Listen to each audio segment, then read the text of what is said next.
So in this video I will be telling you about primitivism and cubism.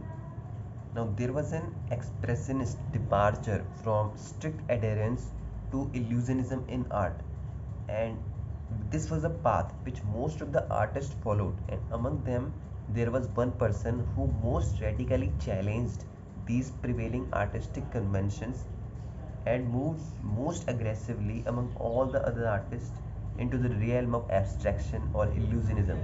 He was none other than Pablo Picasso. Now, I'll be telling you something about Pablo Picasso. See, he was born in 1881 and up to 1973. Now, he was born after the 4 years of the death of Gustave Courbet, Gustave Courbet. He is very important artist because in academic courses we study means we study whatever we study, his name comes in that particular study in our academic fine art. So he is a very important artist. Now he mastered the realistic techniques of Spanish sober realism. Sober means very extremely high. During the time he entered in the Barcelona Academy of Fine Art. Now when he entered, then afterwards there was an after that from Spain he settled to Paris in 1904, and during that time means I will tell you chronologically from 1901 to 1904 but he did means from Spanish sober realism to an impressionistic phase. He went to so-called blue period. It was from 1901 to 1904, in which in a melancholy state of mind means from a sad state of mind he painted means he used blue colors majorly in his worn, pathetic and alienated figures. Now comes he was having very prodigious talent, means his skills were very high. Like his father was also an artist, so his skills were very good. He could make anything just by looking at it, and his skill was very of high level, means he had speed also and accuracy in drawing. So what, because of this prodigious talent, he was able to explore and experiment with a wide range of visual expressions. Visually he wanted to express, he could do that. Now art in the formal study is basically like representing the surrounding world. So Picasso's means what he has given to art in the history of art is very important. Why? Because he had made staggering contributions in representing the surrounding world. Then only we can say that his importance in the history is uncontested, because he had made staggering contributions in representing this outer world.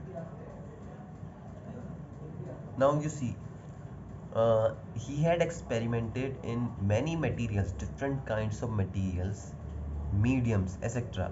But one thing that he did was, from all those major works that he created in various mediums, he remained a traditional artist in making the preparatory and careful studies for those artworks, studies or works. Means whatever major work he was doing, he made careful and preparatory studies for that all the major works in done in all the mediums. Like he would say, I have done work in this medium, it's a new medium, I've explored it. But for that also, traditionally he made the studies like a paper we have to research paper we are making for every major work or our study. He remained a traditional artist. He could have said that I'm a big artist. Why should I do things like traditionally or like all are doing? I'm inventing something new. I'm discovering something new. But it did. He was his legs were in the ground. Now basically Picasso epitomized modernism. Means epitomize means typical of something. While he was having an enduring quest for innovation, Then only he most rapidly jumped from one style to another. But he always epitomized, means typical of something, modernism only among his all the artworks of new styles. Now I'll tell you something about his artworks. First artwork is Gertrude Stein, Gertrude Stein. I'll show its picture here. See, this is Gertrude Stein. Now this artwork basically is of Picasso, and this artwork is of his or her friend, and the patron means who has given money to make this artwork. Now it was made from 1906 to 1907. Why 1 year? Because he left it, but afterwards when he saw the ancient Libyan stone sculptures and its plainer simplicity, he was influenced from it. So he incorporated the plainer simplicity in this artwork Gertrude Stein. Now next artwork comes Les Demoiselles de Avignon, Les Demoiselles, Demoiselles D apostrophe Avignon. I will show you this artwork. See, there are three figures and there are two figures here. These are male figures. Now I'll tell you about this artwork. Now this artwork is made by Pablo Picasso. First of all, it is basically surfaces that of a primitive art. It looks like that of a primitive art also. Now initially when Pablo Picasso was doing this artwork, he wanted to name it as philosophical bordello. uh, Now its scenario can be seen that there are two males, means, and these are three females. They are in the Avignon street, in the reception room of a brothel in Avignon street, that is in the Barcelona. Now one is carrying skull from these male figures, that is obviously represents death, and one is a sailor.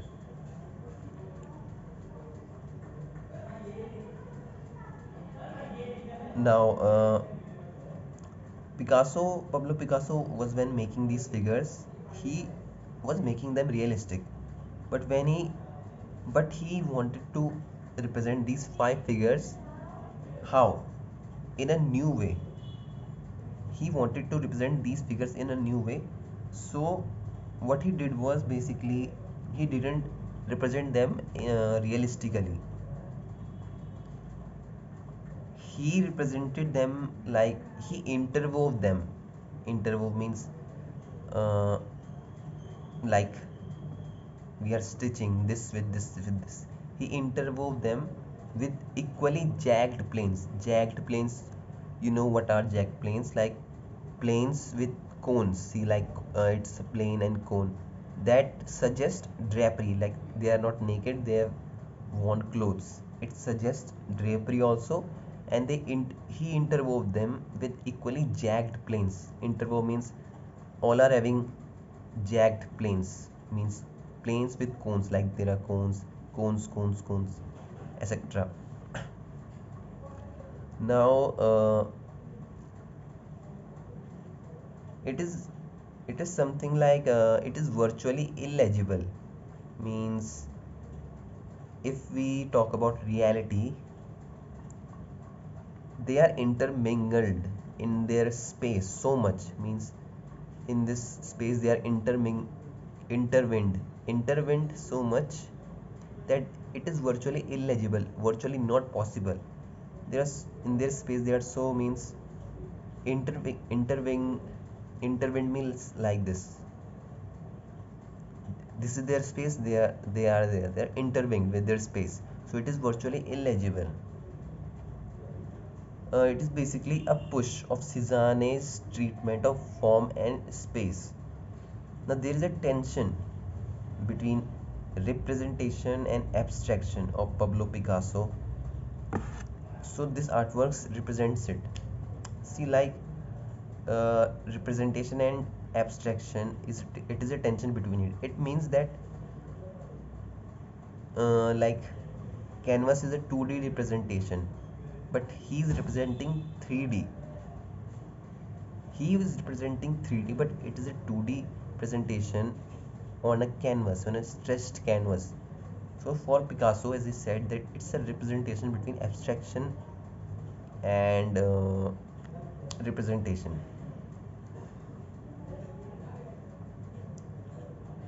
Now he basically represented the figures very inconsistently. Inconsistently means, first of all, their three females figure is very soft, means very calm, and you can say this calmness and their faces of Gertrude Stein, as I've told before, and their features of figures are very calm, which are taken from ancient Libyan stone sculptures only. And these two figures are taken from African. He basically, these are of African masks, which he studied in Paris Trocadero Ethnography Museum, Paris Trocadero Ethnography Museum, and he took some African masks in his Paris studio also to study them. Now, when he made changes in their faces, he also revised their bodies. Means when he changed their faces, he revised the energy of these new heads, and he saw that some changes has to be done in their physical form also. Now, what he changed was, um, basically, from their bodies there are different, more than one angles from of a viewer. Viewer can see them from more than one angles, means from here, from here, from here. So it looks like this, that viewer can see these two from multiple angles. And also the woman sitting here, means on the left or right, you can say, it will be left. So woman at the left, here also in her body there are more than one angles of a viewer. A viewer can see her from more than one angles. Now third three quarter of her body is visible from the back, and from front also, means from the left side, no, from the right side, her face is visible to these two. Mm, Now from this we can see that the thing that is gone is that in the painting there should be order, means there is a unity in all the space, because in this there is no unity. These three are different, these two are different, means there is no unity of visual representation of this outside world. It is gone.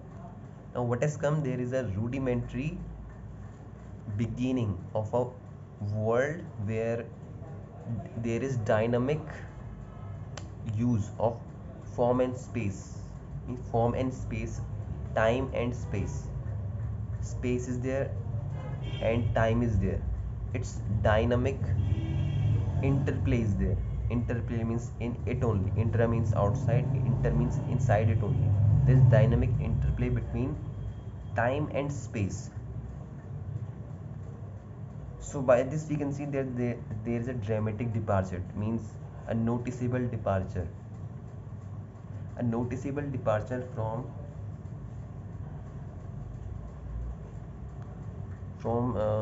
means representing the outside world, means careful study to represent this outside world, means making as it is the surroundings, copying, carefully copying.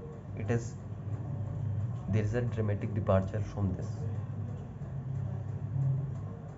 Picasso explained that He makes form not as he sees them, but as he thinks them. Now next is synthetic cubism. These are the paintings. Now comes synthetic cubism. So in 1912 there was departure from cubism to synthetic cubism. In this they make paintings and drawings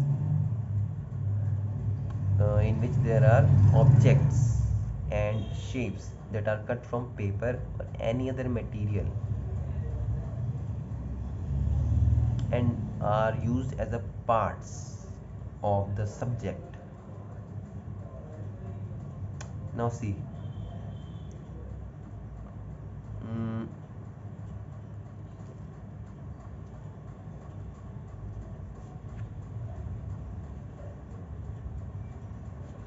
now this is something, means its first example that work was there is basically still life with chair cannings of, no, it's just still life in 1912.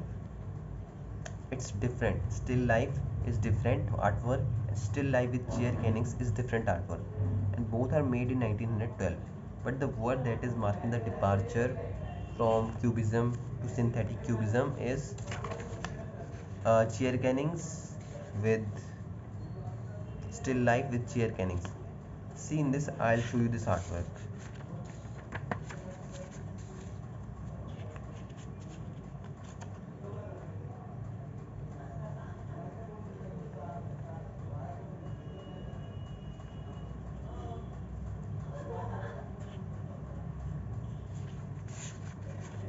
See, this is the artwork, still life with chair cannings. So it is basically black and white, but it's originally colored. So in this what he did was he photolithographed he photolithographed the chair cannings. See, it is the chair canning. Canning means like chair is there, its canning is there. So in this he photolithographed chair canning in on canvas. It is oil cloth, but he imprinted this photolithographed chair cannings, photolithographed design of the chair cannings on canvas, and then he pasted a oil cloth in it and printed it on oil cloth, and this is the oil cloth, and in this the painting was afterwards done. After painting this, after imprinting this chair canning, and then he, see, it's a rope, in border he applied the rope. See, you can see it. Now in this artwork it challenges the reality that the artist sees. Artist, not onlooker, sees whatever they see. The reality, it challenges the reality that the onlooker watches in, they see in it.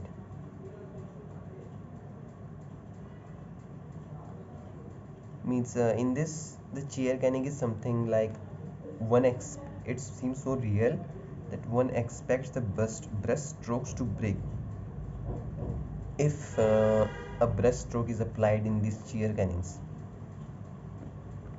Now in this the painting part is more real than the printed chair cannings. It is printed, it is the painting, it is more real. Why? Because it does not represents the surround any aspect of the surrounding world. It represents, so it has its own reality, so it is more real than this. It is told in the description of this artwork. Now there is JOU. You can see this JOU. In this JOU, U is partially covered with a cylinder that stretches across towards the left or right. You can imagine towards right. It is a cylinder that stretches towards the right of the U, that is partially covered with a cylindrical shape.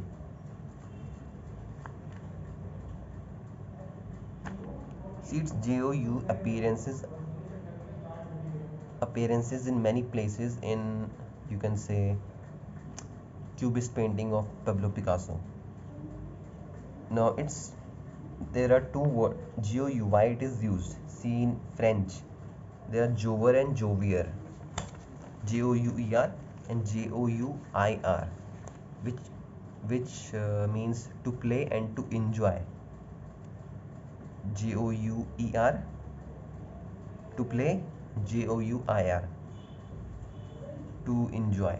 Not to play, is to enjoy is first, then is to play, and it is jover and jovier respectively. Now next topic is collage. See, after still life of chair cannings, they saw that in this still life of chair cannings there is a realm of high art. See, high art and low art are something. High art is high art are actually fine art, and low art, I'll give you an example as I've told you in a previous video. You must have not watched. See, like there were Andy Warhol, his artworks were basically mass produced, printed, whatever he did, like he whatever artwork he did, he printed and he called and he mass printed them, and things like that. It was basically related to consumers, this industrial stuff. But he said it was not high art or fine art, it was low art. So it doesn't comes in the realm of fine art or high art. He was inspired from the previous industrialist movement in late 20th century, from another artist who did works based on industrialism of America. I see the number 5 in gold. His artwork was there, from that he was inspired. So it comes in the realm of high art, not low art. So they continue to explore this medium of collage, this still life with chair cannings. Now from French word there is collar, Coller, which means to stick. From this we can see the meaning of collage that comes out is it is a composition of bits of object like newspaper or cloth that is glued to a surface.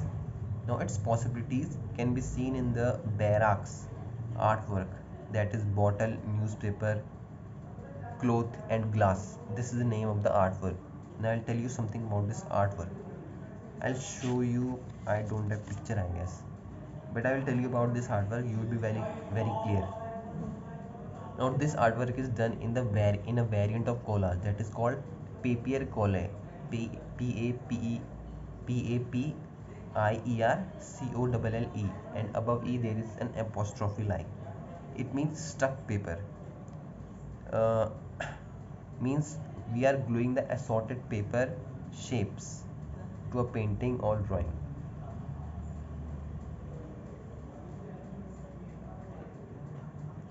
Now in this there are charcoal lines.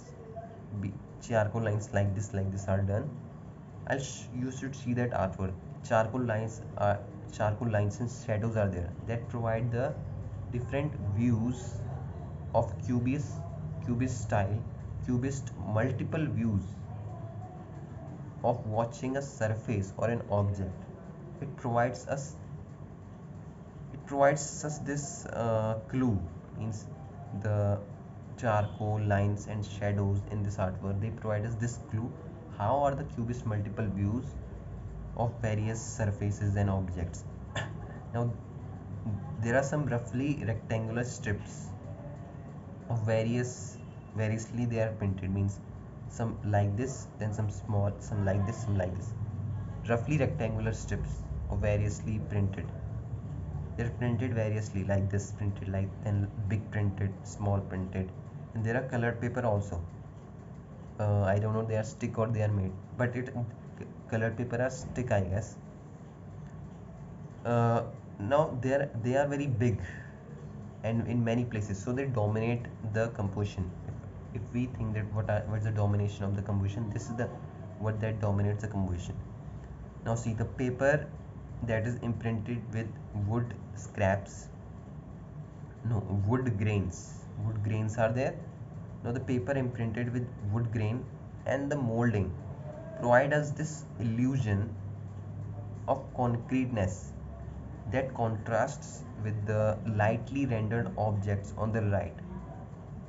Okay, on the right there are lightly rendered objects, and here there are uh, wood grains that are printed, and moldings that are printed that show concreteness.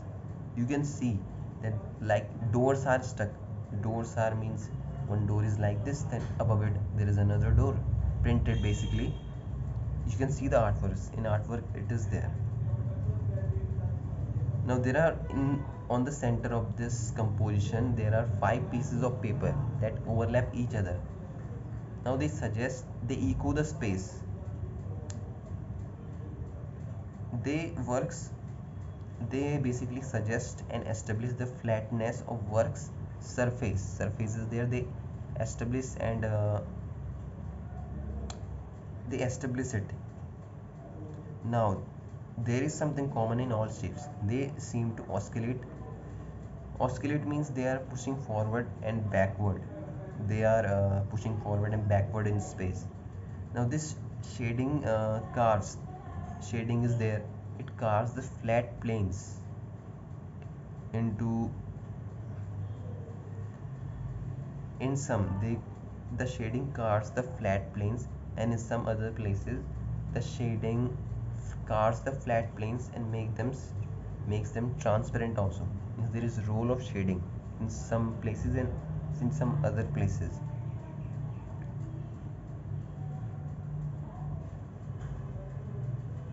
And in other places it turns the planes into transparent surfaces as well. In some opaque flat planes the shading carves the space, means the space is there in that artwork.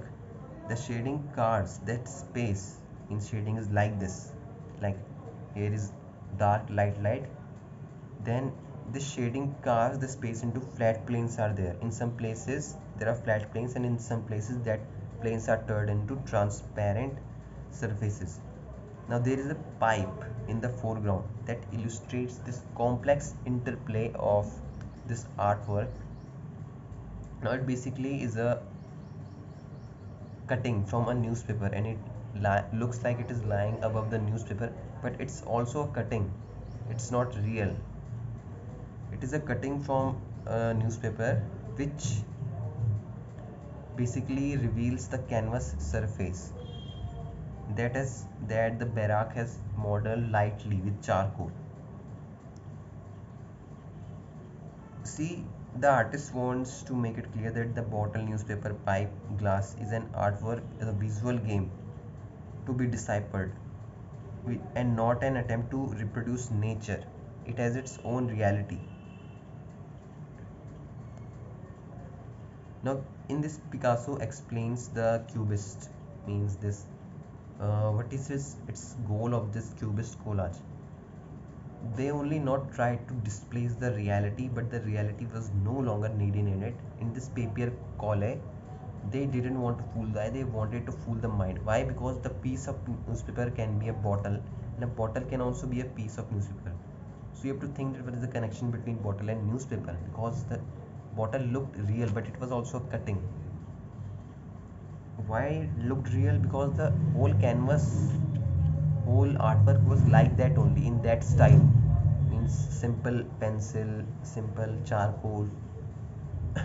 So because of the artwork, because of the world that bottle was in, it looked real because it had also same features, same lines. You understand what is the meaning of it? We watch a 2D film, we think that it's real, like everything is real, but because we are in that world, then only we are thinking. So they also created a world using similar lines, outlines, and in that world there is a bottle of that is cut from a newspaper, so it also looks real, but it's not. So they wanted to fool the mind.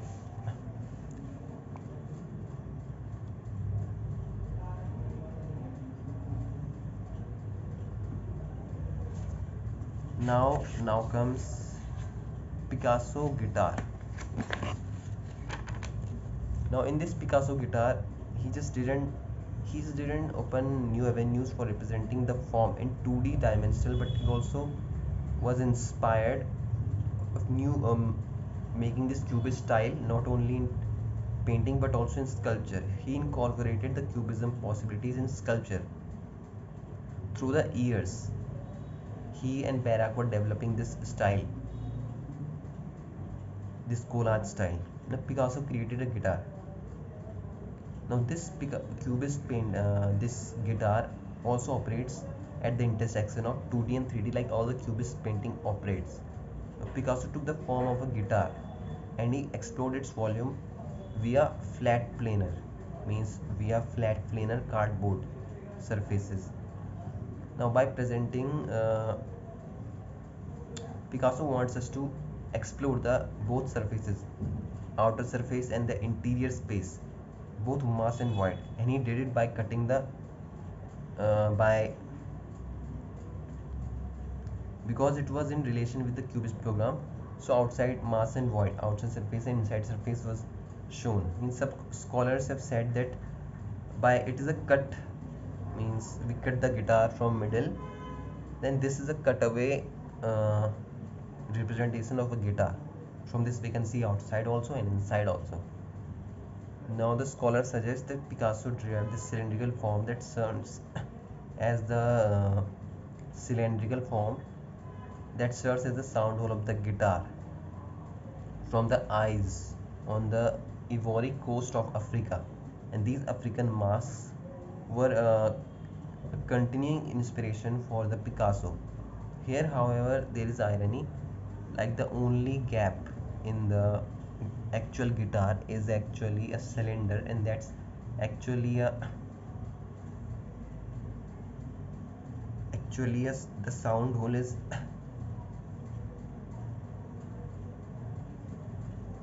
sound hole cylindrical object in that artwork is actually only solid form, like in real it is void.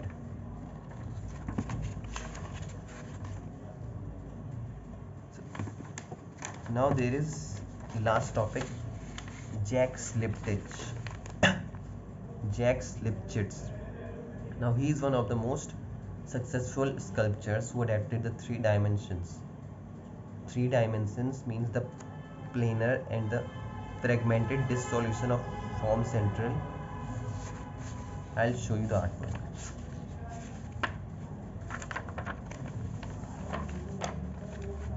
See, this was his style.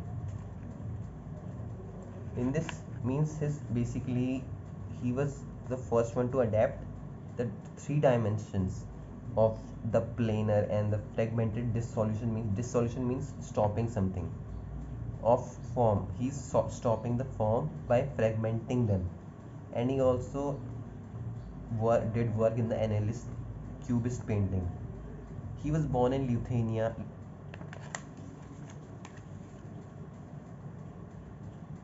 He first made the sculptures in clay and then in bronze or the stone. Now Bather is his typical cubist style. He basically break the form of the human body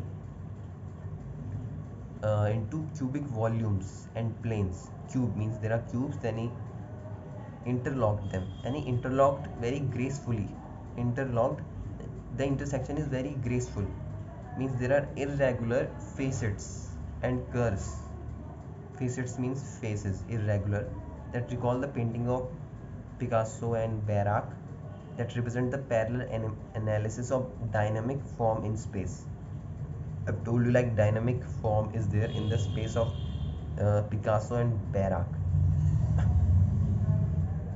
and in this also it looks like there